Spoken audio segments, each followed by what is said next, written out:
on va regarder à travers cette procédure comment on peut réaliser des collisions à l'intérieur d'un modèle que l'on a par exemple capturé avec le logiciel iClown 3DX Change 5.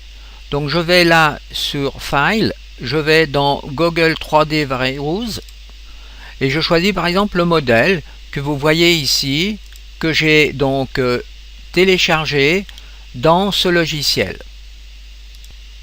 Ensuite, j'exporte le modèle au format FBX grâce à cette icône ici et je choisis, vous voyez ici, c'est extrêmement intéressant, le moteur Unreal.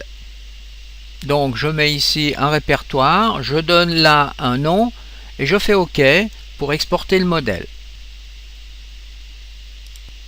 Ensuite, pour l'exemple, j'ai allégé le modèle et j'ai enlevé beaucoup d'objets qui se trouvaient à l'intérieur de cette maison. Et ensuite, je refais donc un export au format FBX depuis 3ds Max.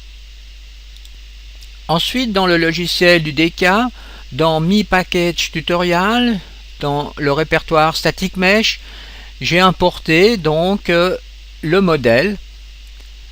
Alors, si je vais dans l'éditeur de Static Mesh, eh bien, je retrouve ici ce modèle. Je lui ai attribué donc des textures. Et ensuite, ici, première chose qu'il va vous falloir faire éventuellement, c'est de créer un canal UV sur le canal 1 pour l'éclairage du modèle. Donc là, vous voyez, on utilise Lightmap coordonnées 1.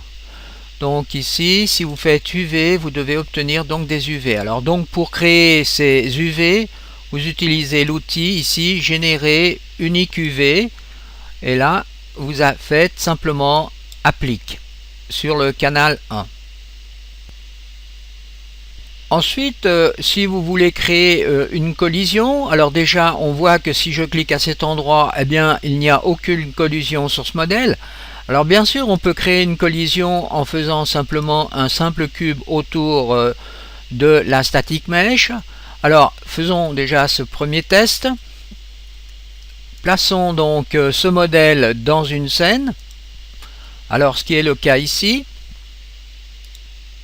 Alors faites aussi attention à une chose, c'est qu'il vous faut à tout prix sauver donc votre paquet, donc avec la static mesh que vous venez de créer, car autrement vous n'allez pas avoir de modèle qui va être visible dans la scène au moment où vous allez en mode jeu. Donc là, si je me déplace, eh bien vous voyez, je tape contre les murs de la maison, effectivement, mais je ne peux pas pénétrer à l'intérieur de la maison tout en gardant les collisions. Alors comment on peut faire? Eh bien c'est ce que nous allons voir maintenant. Je retourne dans l'éditeur de Static Mesh et la première chose que je fais, c'est de supprimer donc ce type de collision. Donc je fais collision, remove collision, oui. Donc là, on n'a plus de collision sur la maison. Mais maintenant, nous devons mettre un autre type de collision qui est un style de collision par polygone ou par triangle. Alors, première chose, vous allez dans les parties de la matière, dans la structure de la matière. Et ici, vous avez la possibilité, vous voyez, de cocher la collision par polygone. Donc, n'oubliez pas d'activer donc cette variable pour chaque matière. Et pour que le tout fonctionne correctement, vous désélectionnez Use Simple Box Collision, Use Utilisation de simple ligne et Rigid Body. Ensuite, normalement, le tour est joué, donc on peut retourner et faire un test.